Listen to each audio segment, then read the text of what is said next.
Dios lo bendiga grandemente, Pastor José Manuel Sierra, por sus predicaciones. Lo escucho desde la distancia, pero me está siendo de mucha enseñanza y doy gracias a Dios por eso. Dios lo siga bendiciendo. Grandemente bendiciones. Soy colombiana. Dios te bendiga, Pastor. Eres un siervo muy usado por Dios. La palabra de Dios es lumbrera en nuestro camino. No conocía a este pastor. Es muy buena su prédica. Hace falta muchos pastores como este, directo, fuerte, que enseña con la verdad. Me suscribí a su canal, ahora todos los días lo escucho.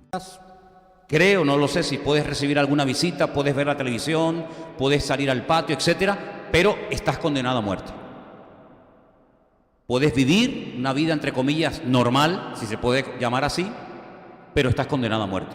Satanás en aquel tiempo no estaba todavía derrotado, había sido expulsado de la presencia de Dios. Fíjense el nombre que aparece para hacer referencia de él en el capítulo 1. No se le llama el gran querubín protector, ¿verdad? Sino ya se le llama como Satanás, como ese adversario, como ese enemigo que ya ha sido expulsado de la presencia del Señor. Creo que ya todos ustedes más o menos saben el motivo o los motivos por los que el Señor le dijo: tú no puedes estar en mi presencia, ¿sí o no?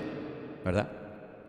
Creo que ya todos sabemos por qué en el capítulo 1 del libro del Génesis, que es el primer capítulo y el primer libro de la Biblia, te lo encuentras allí. Cuando tú dices: pero ¿este qué hace aquí?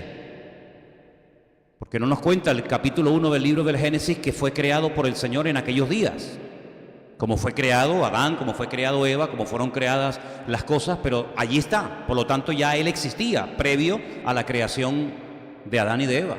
Y ya Él había caído, Él ya estaba en tierra, Él no estaba en la presencia del Señor.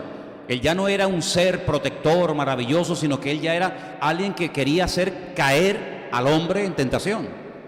Ya lo vemos ahí tentando a Eva, y después Eva tentando a su marido, ¿verdad?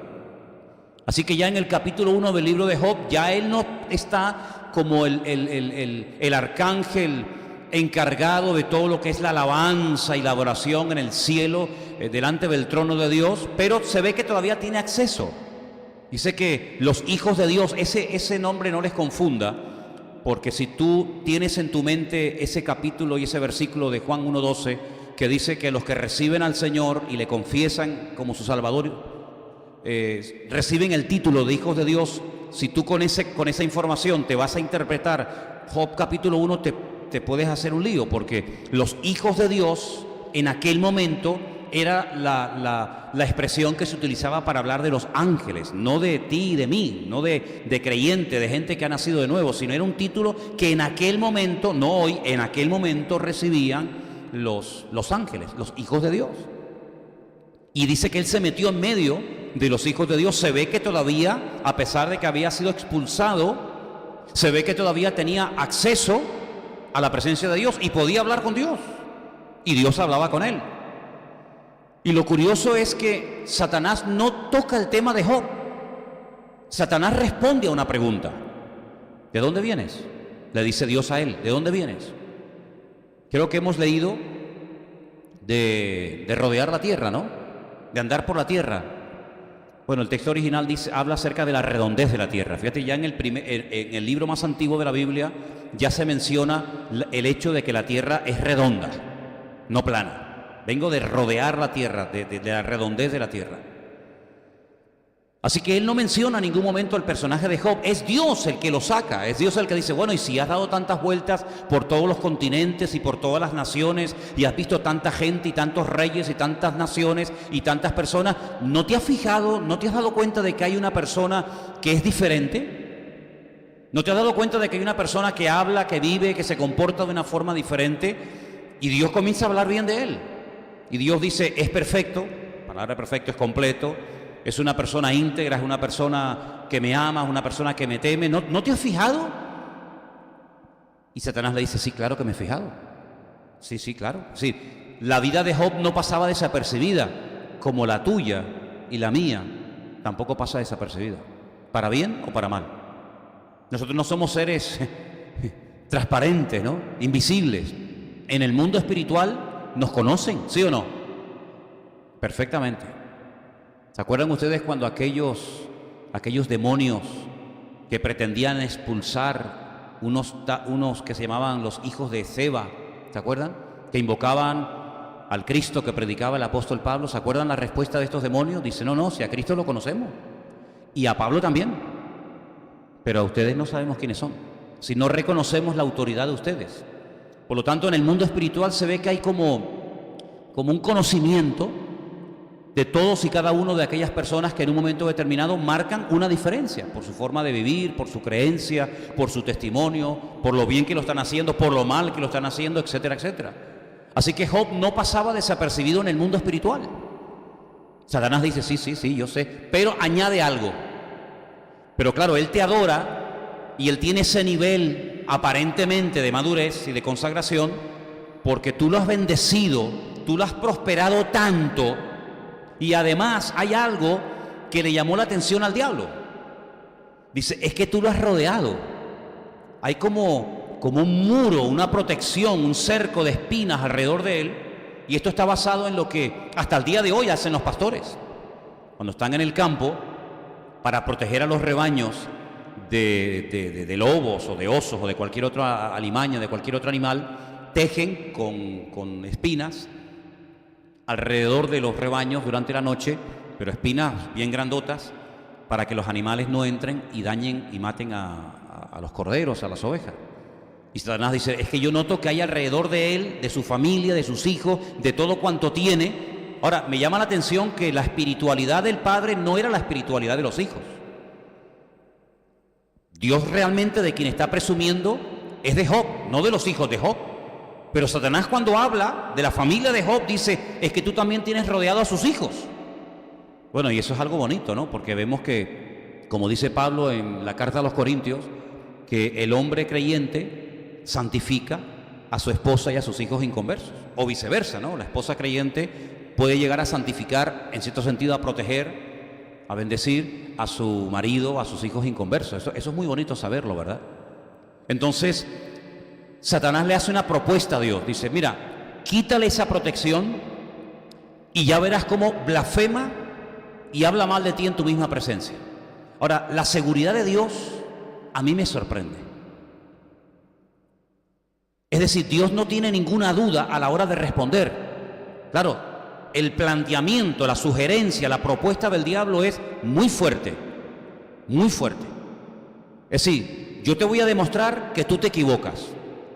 Quítale esa protección, desampáralo, déjalo solo y ya verás. Vamos a ver, vamos a conocer al verdadero Job. Vamos a ver si realmente toda esa espiritualidad y toda esa madurez y toda esa devoción, si es real o es egoísta. Y el Señor tiene tanta seguridad en Job que le da permiso. Qué bonito esto, ¿no? Le da permiso a Satanás como diciéndole, venga, demuestra lo que acabas de decir, inténtalo. Vemos aquí algo muy importante que no nos puede pasar desapercibido, que Satanás, a pesar, y no se sorprendan por lo que voy a decir, ni se tiren de los pelos, Satanás no es un imbécil, Satanás es un ser tremendamente poderoso, ¿Cómo dice, hermano? Sí, se lo vuelvo a repetir por si no me entendió. Satanás es un ser tremendamente poderoso. El que esté vencido, el que esté a raya por la obra de Cristo es otra cosa. Pero que tiene un poder destructivo impresionante, no le quepa a usted ni la más mínima duda. Jesús, hablando de él, dijo, es un ladrón que viene para hurtar, para matar y para destruir. Esos tres adjetivos los dijo Cristo acerca de este personaje. Es un ladrón que viene a hurtar, a matar y a destruir. Y hermanos, seamos sinceros, ¿consigue a veces Satanás sus objetivos con ciertas y determinadas personas, con naciones, con familias? ¿Sí o no? No le quepa a usted la menor duda. No le quepa a usted la menor duda. El único personaje de la Biblia, escúcheme bien lo que le estoy diciendo, cuando la Biblia lo describe a él el día de su creación, no vamos a leer ahora los pasajes, tal vez en su momento lo haremos, el Señor dice, acabado en hermosura. Cuando terminó de crear a Adán dijo, y vio Dios que era bueno. Pero cuando terminó de crear este personaje, dije, acabado en hermosura, el sello de la perfección, lleno de sabiduría. Si los atributos, los piropos, permítame la expresión, que el Señor utiliza para hablar de este personaje, no los utilizó nunca para hablar de ningún ser humano. Acabado en hermosura. ¿Cómo creó, cómo puso Dios a Adán y a Eva en el jardín del Edén? Desnudo, como la madre los trajo al mundo. ¿Sí o no? Así, desnudito. ¿Cómo era la vestidura de Satanás o de Luzbel en aquel momento? Léalo en la Biblia. Ahí está en Ezequiel, ahí está en Isaías. Todo tipo de piedras preciosas alucinantes. Era como las vestiduras del sumo sacerdote, pero multiplicado por 1000. Porque el sumo sacerdote llevaba unas piedrecitas ahí nomás. Pero este tenía un acabado, era algo espectacular. Incluso algunos dicen que al estar tan cerca de la presencia del Señor con la luz de Dios, cuando irradiaba esos colores sobre el que se divide la luz, ¿verdad?, en 7 colores diferentes, Él los proyectaba. Satanás entiende todos los idiomas del mundo, todos: alemán, francés, hebreo, arameo, griego, español, japonés, chino, todos los idiomas del mundo Él los conoce. Se sabe la Biblia de memoria. Dígame usted un cristiano, un pastor que se sepa la Biblia de memoria. Yo no conozco a nadie. Él se la sabe de memoria. Conoció personalmente a Jesucristo. Ha hablado personalmente con Dios. Personalmente con Dios. La Biblia limitó al hombre hasta el punto que dijo que el hombre no puede ver a Dios porque si le ve cae muerto. Sin embargo, Satanás veía a Dios y no se moría. ¿Qué le parece? Y hablaba y salía. Satanás habló con Cristo en el desierto en varias ocasiones y no cayó tumbado al suelo, patas arriba, como una cucaracha. Es capaz de recorrer la tierra así, en décimas de segundo. Dice, vengo de recorrer la tierra. Oye, la tierra tiene muchos miles de kilómetros de circunferencia y Él las recorre así como nada. Sabe perfectamente de matemática, de arqueología, de química. Bueno, y en cuanto a la música, ni le cuento.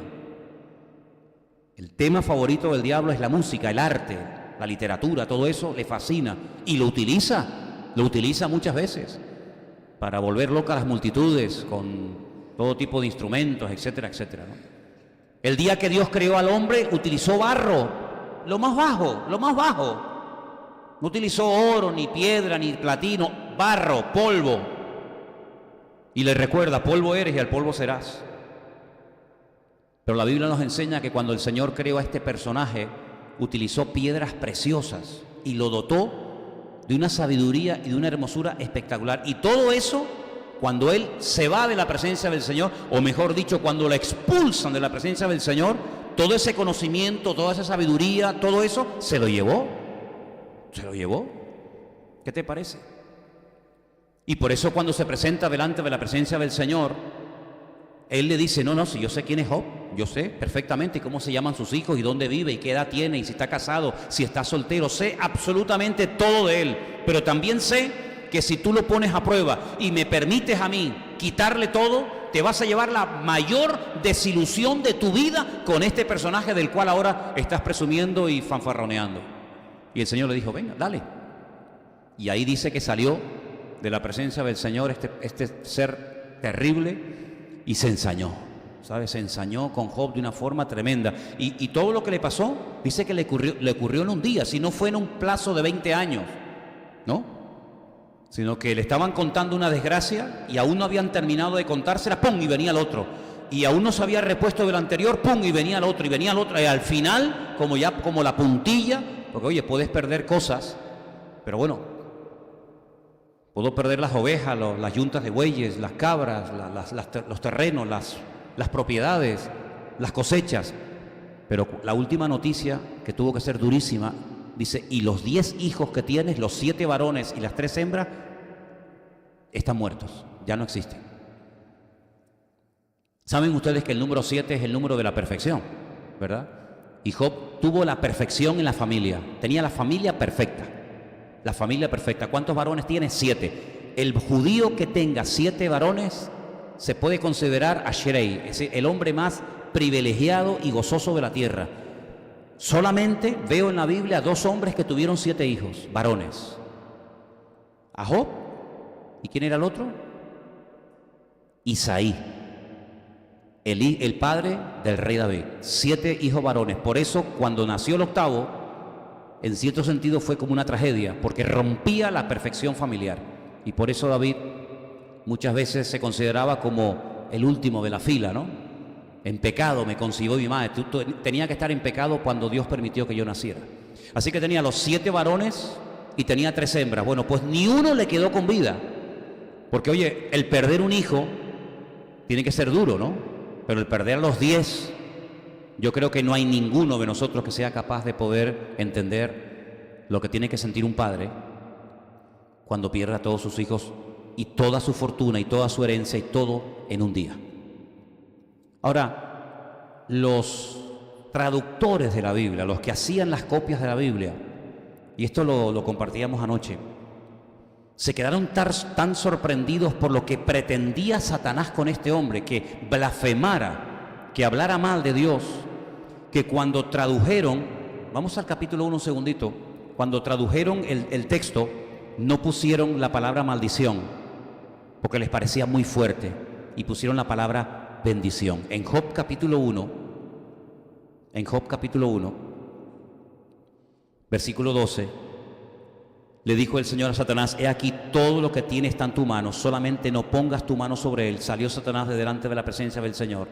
Pero lo interesante es que lo que Satanás quería es que maldijera el nombre del Señor. Y les pareció tan fuerte que Job pudiera llegar a maldecir el nombre de Dios, que en las copias de la Biblia no aparece la palabra maldición, sino la palabra bendición, porque les parecía, ya digo, muy duro que Job pudiera llegar a maldecir el nombre del Señor. Así que en nuestra Biblia pone, porque es así, el objetivo era que maldiga a Dios, que hable mal de Dios. Sin embargo, en las Biblias, en los textos que tenemos del hebreo, aparece la palabra bendición, porque ya digo, les parecía muy fuerte que un hombre, después de pasar por esas pruebas, terminara maldiciendo al Señor. Ahora, a mí me da la impresión de que el que llevaba ahí en esa casa la espiritualidad y el orden, realmente quien lo llevaba era Job, porque yo no veo a la mujer de Job una mujer muy espiritual. ¿Ustedes la ven muy espiritual? ¿Y a los hijos? Yo veo a los hijos que están todo el día de fiesta. Claro, eran hijos de papá, eran ricos, eran millonarios. Hermano, la lista de lo que tenía Job, hoy en día mucha gente no lo tiene. Tenía miles. Todo lo que Job tenía siempre habla de miles. Miles de no sé qué, miles de no sé cuánto, miles de tal. Era un hombre tremendamente multimillonario, tremendamente rico. Ahora, no nos confundamos, una cosa es tener y otra cosa es ser. Y Satanás creía que por lo que tenía, Job era un hombre espiritual.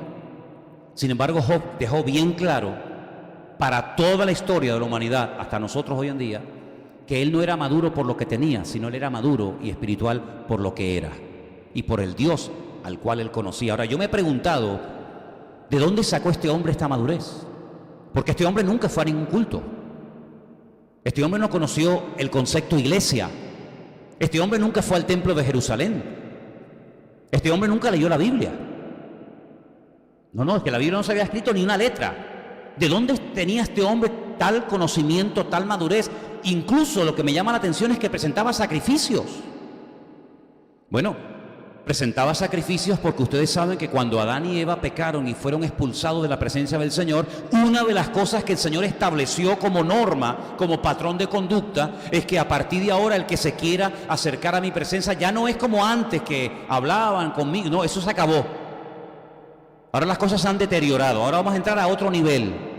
Y el nivel es que si no hay derramamiento de sangre y no hay un sacrificio y no hay un holocausto de por medio, no hay relación. Y eso se le quedó grabado al ser humano. Por eso Caín, a pesar de cómo era, él lo hacía. Y Abel también lo hacía. Y otros personajes de la Biblia, como Abraham, como Isaac, como Jacob, etc. Pero fíjate que este hombre sabía que él podía interceder por la vida de sus hijos. Dice, por si acaso, no es que lo hubieran hecho, cuidado, no es que sus hijos fueran un desastre, como por ejemplo algunos de los hijos de David fueron un desastre, ¿verdad? O como los hijos de Samuel, ¿se acuerdan? Los hijos de Samuel le dijeron los ancianos, oye, nómbranos a un rey, porque como tus hijos se queden en lugar tuyo, van a llevar el país a la ruina. O como los hijos del sacerdote Elí, ¿os acordáis? Ofni y Fines.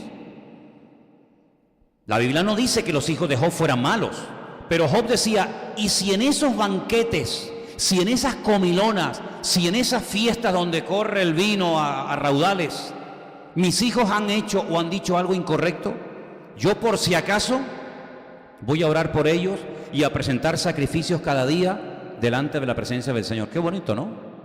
Qué bonito, por si acaso. ¿Saben lo que pensaba cuando leía eso? Cuando un día el Señor le dice a Pedro, Pedro, ¿sabes una cosa?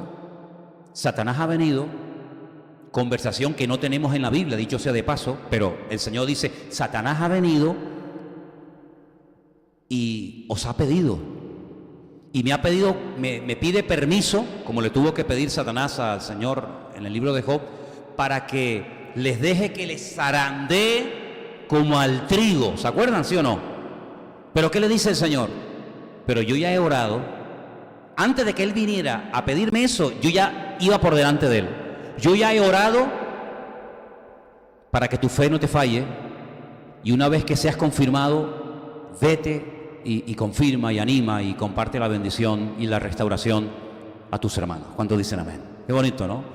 Bueno, pues así como Job se adelantaba a lo que a lo mejor los hijos podían hacer, y así como el Señor se adelantó a Satanás cuando vino a pedirle a los discípulos, yo creo que cada mañana podemos tener la seguridad, antes de despertarnos, antes de quitarnos las legañas de los ojos, antes de lavarnos los dientes, antes de levantarnos de la cama, ya el Señor ya oró por nosotros para que el día fuera un día victorioso y bendecido, y ya nos cubrió con su sangre para que nuestras fuerzas físicas y espirituales sean las mejores. ¿Cuántos lo creen?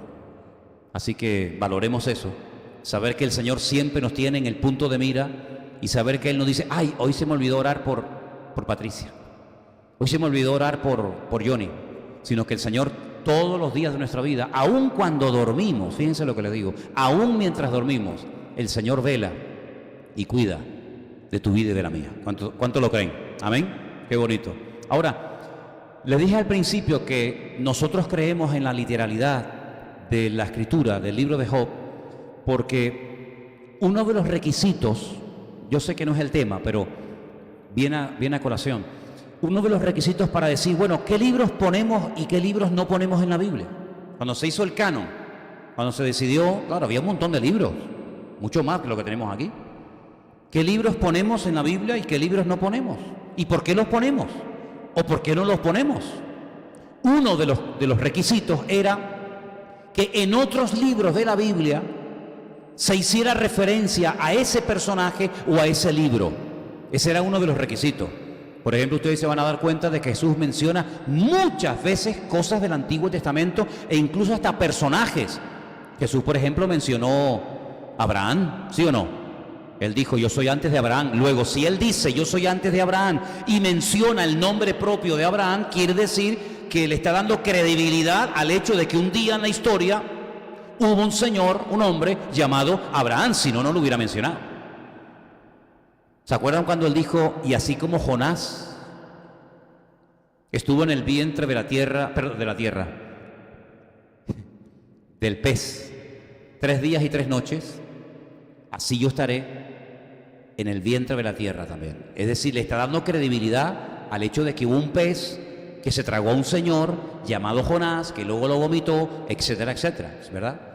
Entonces, ¿hay alguna referencia fuera del libro de Job que podamos utilizar nosotros los creyentes, los asiduos lectores, los estudiantes de la Biblia, para decir, no, mira, Job existió?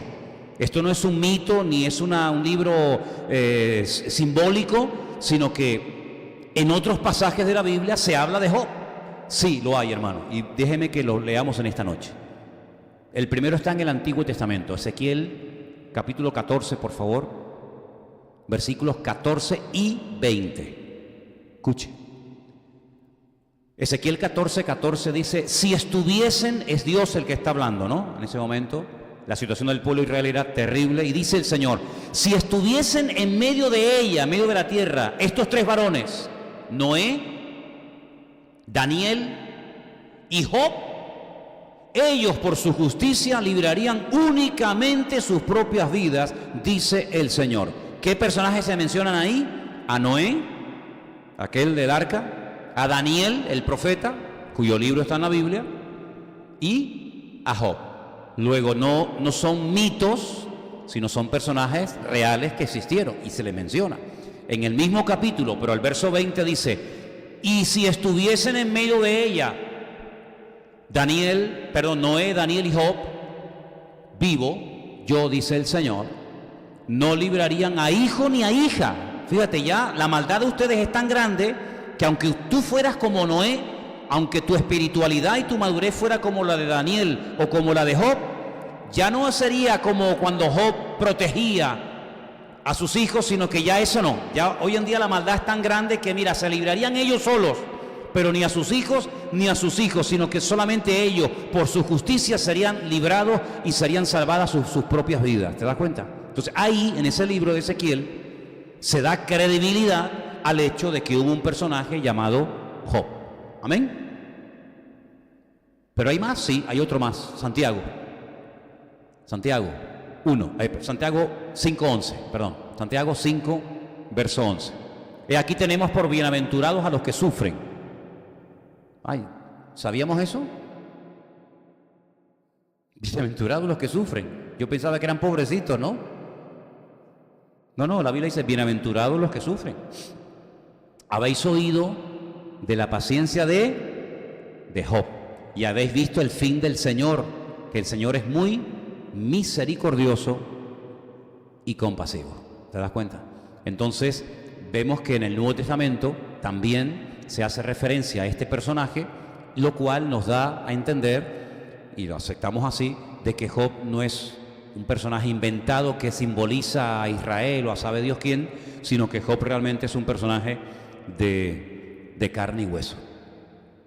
Ahora, hay algo que a mí me sorprende de Job, y es cómo reacciona cuando ya no tiene nada.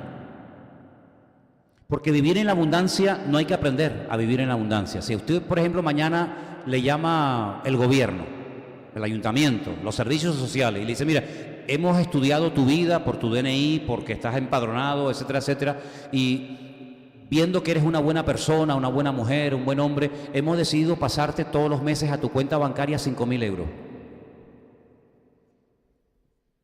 Vendrías a la iglesia hecho polvo, ¿verdad? Pidiendo oración: por favor, hermano, ayúdeme, porque yo no sé qué voy a hacer todos los meses con tanto dinero. No sé, hermano, ayúdeme, porque yo no sé ahora con 5.000 euros. ¿Tendrías algún problema? Bueno, a lo mejor sí, ¿no? Pero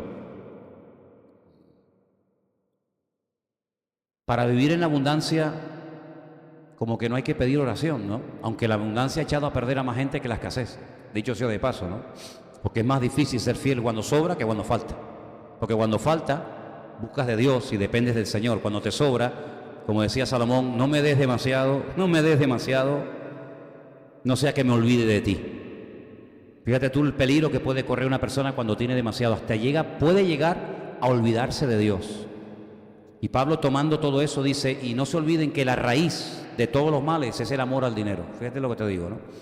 Entonces, lo que me llama la atención es ver que Job no perdió la paz, no perdió la fe, no perdió la confianza en el Señor cuando no tenía nada. Aquí dice en nuestra versión en español que se sentó sobre ceniza. Esto es lo que hacían los que estaban pasando un problema muy grave en su vida. Generalmente los que estaban de luto se cubrían con telas de silicio, se llenaban de ceniza. Pero el texto original dice que se fue a vivir a un estercolero. Es decir, Job vivía... Nosotros lo vimos cuando estuvimos en Kenia, cuando abrimos aquella obra en Kenia, ¿se acuerdan? Enfrente de una iglesia evangélica, bueno, Armando lo sabe porque estuvo allí conmigo, enfrente de una iglesia había ¿cómo se llama? Un vertedero de basura inmenso, donde la gente iba y rebuscaba basura y entraban perros y animales y aves y de todo. Esa era la condición en la que vivía Job. Si de ser el hombre más rico, imagínense, no sé, por decir a alguien, ¿no? Bill Gates. Imagínenselo aquí en un vertedero de basura, hecho polvo, enfermo, tirado, sin un duro, sin amigos, sin familia, sin nada, viviendo en un vertedero de basura. Sí, el cambio fue brutal, pero no un cambio que fue poco a poco hasta llegar ahí, sino de la noche a la mañana, hermano, de la noche a la mañana, de tenerlo todo a perderlo todo, familia, hijos, salud, absolutamente todo.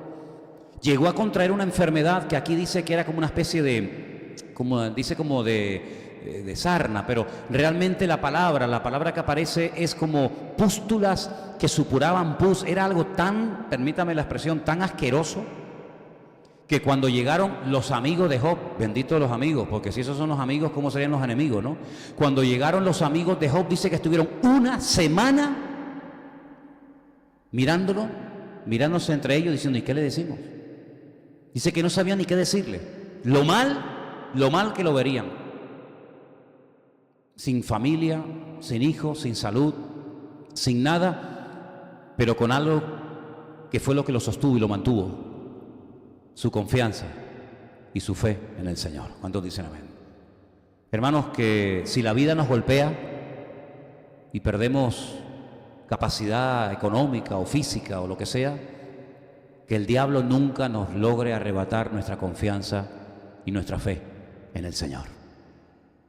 Porque las cosas son, van y vienen, ¿verdad? Pero nuestra confianza en el Señor tiene que estar por encima de que se me rompió el coche, por encima de que la maldita lavadora no me funciona y el chiquillo me suspendió todo en el colegio y ahora no tengo trabajo. Mire, nuestra fe tiene que estar por encima de todas esas cosas. Amén, hermanos. Pablo decía: he acabado la carrera, he peleado la buena batalla, pero he guardado la fe. Gloria a Dios. Quiero en esta noche llevarles a Romanos capítulo 8, los versículos del 35 en adelante. Romanos 8, del 35 en adelante, lo tenemos ahí en la pantalla. ¿Lo tienen, hermanos? ¿Quién nos podrá separar del amor de Cristo? No dice qué, dice quién. Y ahora comienza a mencionar cosas como si fueran cosas, como si fueran personas. Porque podía haber hecho la pregunta: ¿qué nos puede separar del amor de Cristo? No, dice quién. Como dando a entender que detrás de la tribulación, por detrás de la angustia, por detrás de la persecución, siempre está la misma mano negra del diablo. Porque por detrás de aquellos animales que se morían así de repente, por detrás de aquellas casas que se derrumbaban, por detrás de aquellos niños de aquellos jóvenes que se morían, por detrás de aquellas cosechas que así de golpe y porrazo se pudrían, siempre había alguien, y ese alguien siempre es el mismo, el ladrón, el que viene a hurtar, a matar y a destruir. Por eso dice: ¿quién nos podrá separar? Y ahora menciona cosas, ¿no? Tribulación, angustia, persecución, hambre. Oye, un cristiano puede pasar hambre, ¿y a usted quién le dijo que no? Ay, hermano, no me diga eso. Bueno, yo no sé lo que a usted le enseñaron ni me interesa.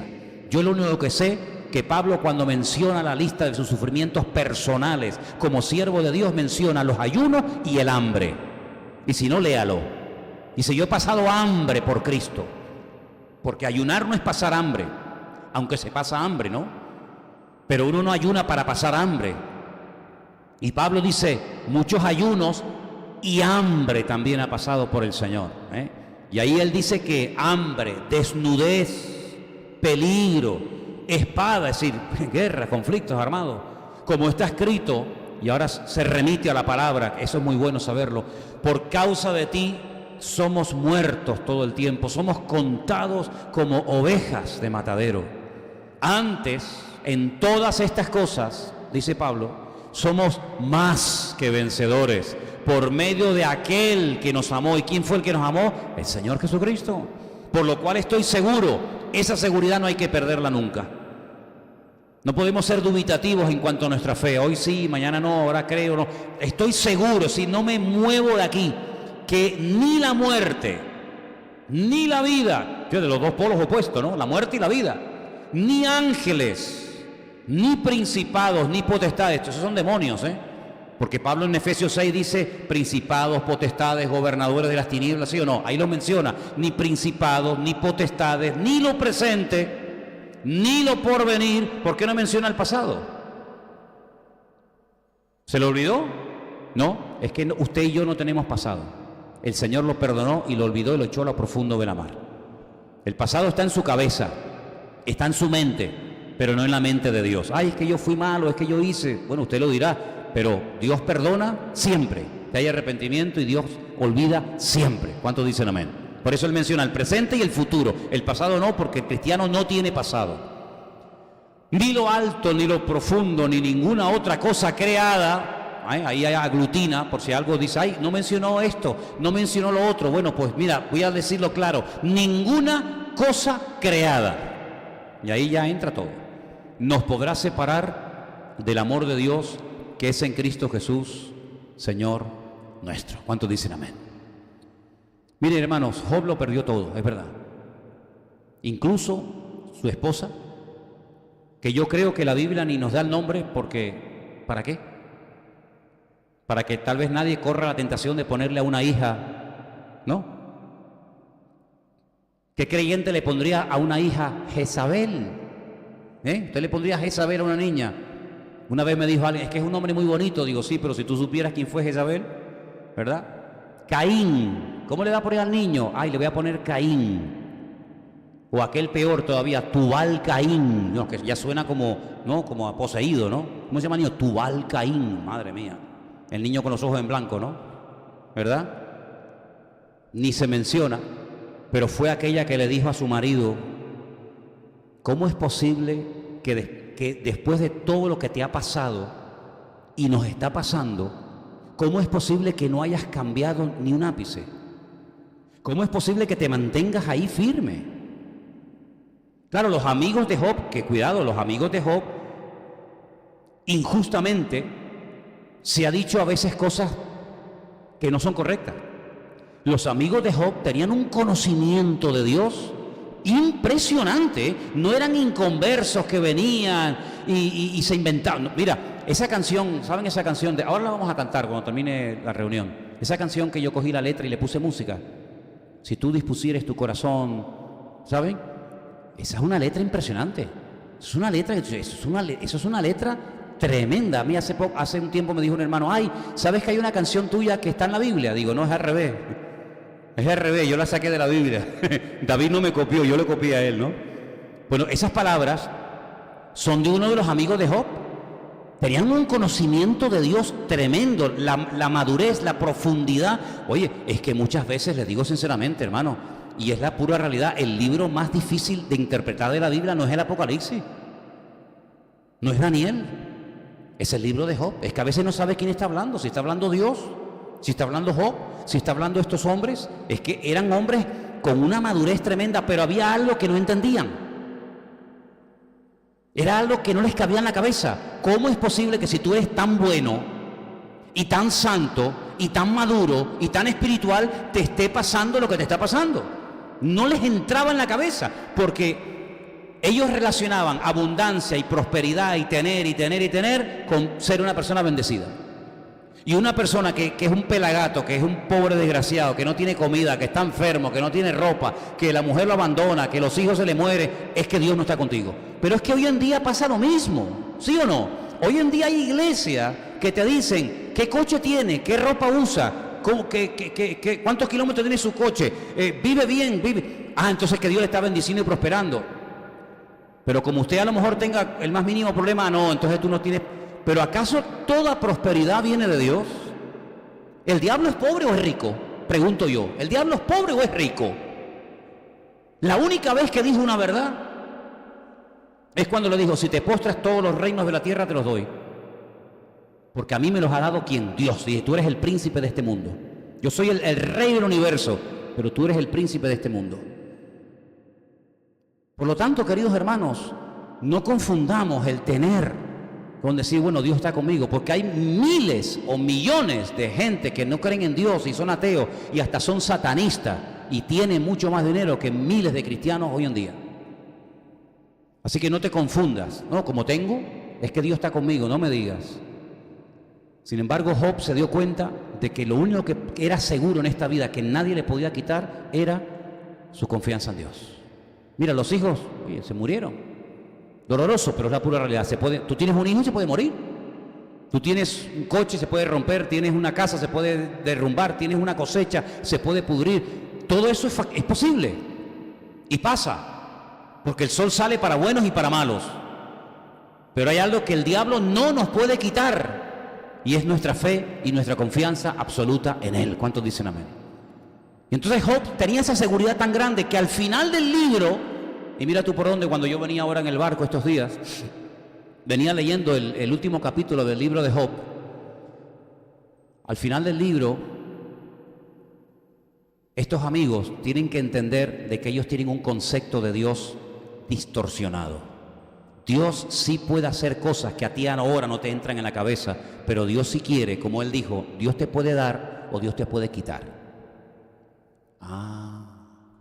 Usted sabe que hay 2 capítulos en la Biblia que son idénticos, son iguales.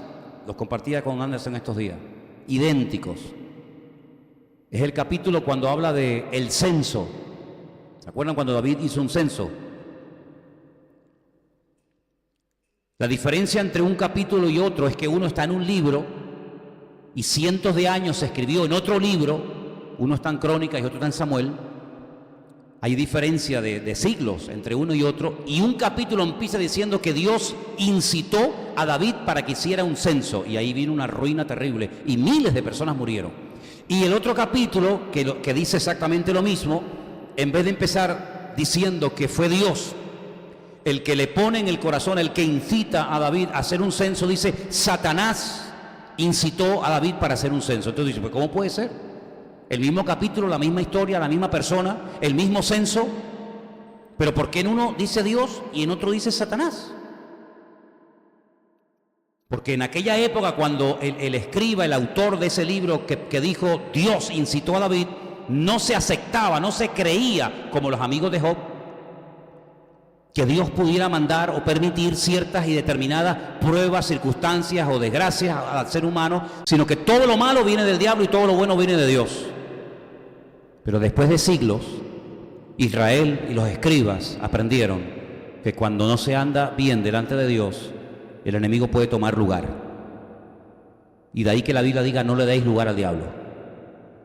No le deis lugar al diablo, porque como le des, lo va a tomar. Entonces, por eso entendemos que el que le puso algo malo en el corazón a David no fue Dios.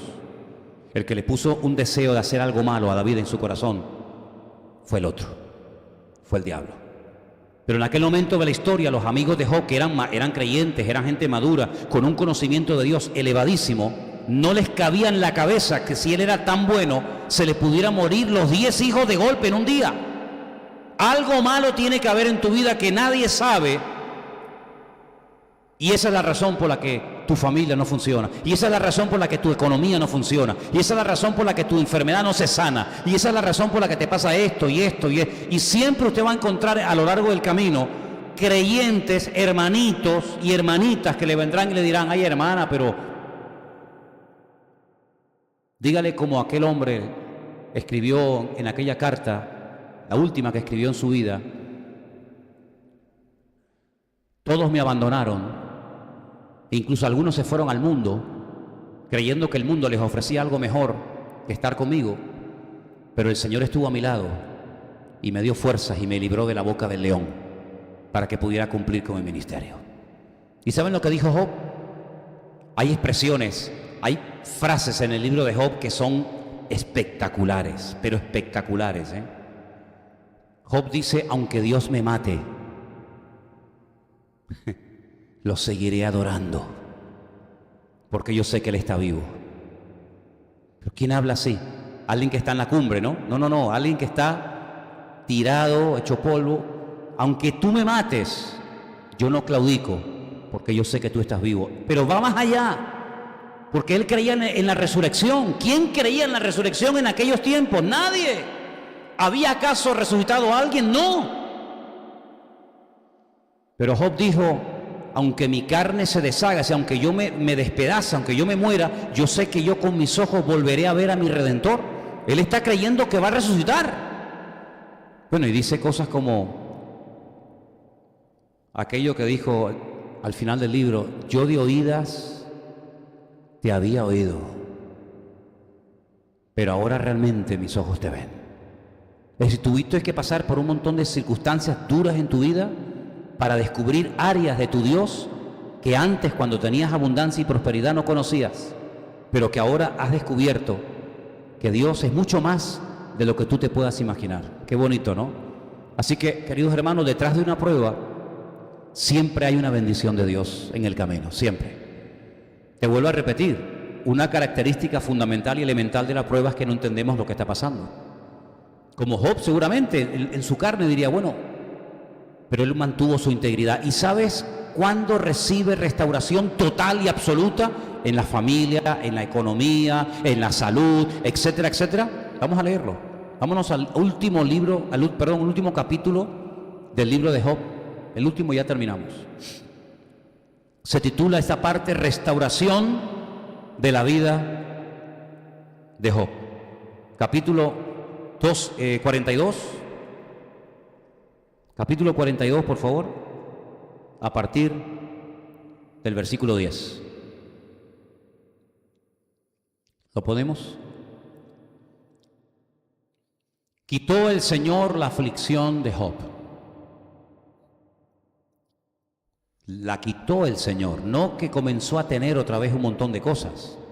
No, tú puedes tener un montón de cosas, pero si Dios no obra, las cosas que tienes no te van a quitar la angustia y la aflicción. Es Dios el que tiene que obrar. Por eso no empieza diciendo que otra vez tuvo camello y ovejas y yuntas de bueyes e hijos. No. Primero empieza diciendo Dios fue el que actuó.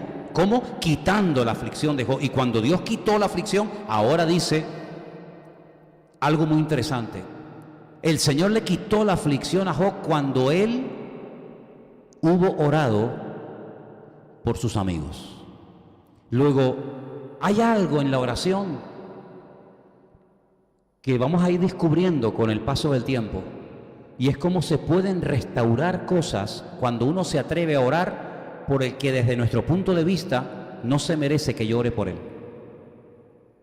Si yo hubiera sido Job, yo a lo mejor nunca hubiera orado por estos tres desgraciados, que lo único que venían era a meterse conmigo. ¿Qué sabes tú de mi vida? ¿Qué estás hablando tú? Si Job era un hombre generoso, un hombre buenísimo, y tú me estás acusando de cosas que yo en mi vida he hecho, ni se me han pasado por aquí. Estás hablando de la más absoluta ignorancia e injusticia. Sin embargo, Job no guarda ese rencor, ese resentimiento, porque el rencor y el resentimiento te llevan a la amargura, y la amargura te lleva a la depresión, y la depresión te lleva a la muerte. Entonces dice la Biblia que cuando él ora por sus amigos, no dice por sus enemigos, dice por sus amigos, es cuando el Señor aumenta al doble todas las cosas que habían sido de Job. Gloria a Dios. Oye, ¿no será que a lo mejor tienes que perdonar de verdad y orar de verdad para que Dios traiga restauración? Imagínate que así fuera. Imagínate que lo estás pasando mal en la economía, en la familia, en todo, y ahora resulta, no me lo quite, déjalo ahí, el anterior. Y ahora resulta que vemos a Job orando por esta gente que no le ha hecho ningún favor a Job, ninguno. Pero él cuando ora, Dios lo restaura. Oye, ¿por qué no lo haces tú? Si no pasa nada, bueno, no voy a pecar por haber orado por el que no se lo merece. No voy a pecar por orar por alguien que me criticó, por alguien que me hizo daño. No vas a pecar, oré por él y ya está. Pero imagínate que haciendo esa oración de perdón y bendiciéndolos, viene una restauración a tu vida. Oye, pues te puedes estar perdiendo muchas bendiciones. Entonces, inténtalo por si acaso. ¿Cuántos dicen amén? Ok. El Señor quitó la aflicción, ahora sí, el 11. Vinieron a él todos sus hermanos. Ahora vienen. Ahora, ¿no? Antes no se le acercaban ni las moscas. Bueno, los perros le lamían las heridas a aquel pobrecito que estaba lleno de llagas en el Nuevo Testamento, ¿se acuerdan? Uno que también se llamaba Lázaro. Pero en el caso de Job no se le acercó nadie, ni los perros. Pero ahora sí, ahora vienen los hermanos. Ah, mira, tenía hermanas. Oye, mira, ahora nos enteramos al final del capítulo, al final del libro nos enteramos que tenía hermanas. Oye, qué cosa, ¿no? Vienen sus hermanas, todos los que antes le habían conocido, comen con él pan en su casa, ahora no les da asco estar con él, qué cosa, ¿no? Se condolieron de él, le consolaron de todo aquel mal que el Señor había traído sobre él, y cada uno de ellos le dio una pieza de dinero y un anillo de oro. Qué generosos se han vuelto, ¿eh? Qué generosos se han vuelto. Y entonces el Señor bendijo el postrer estado de Job más que el primero, porque tuvo 14,000 ovejas. Suma las que tenía al principio y mira ahora, ya verás. 6,000 camellos, 1,000 yuntas. Sí, son dos, son 1,000, son 2,000 yuntas de bueyes, 1,000 asnas. Tuvo 7 hijos y 3 hijas. La familia perfecta. Los 7 hijos y las 3 Marías. Llamó el nombre de la primera Gemima, el de la segunda Kesia, el de la tercera Keren-Haput. Y no había mujeres tan hermosas como las hijas de Job en toda la tierra.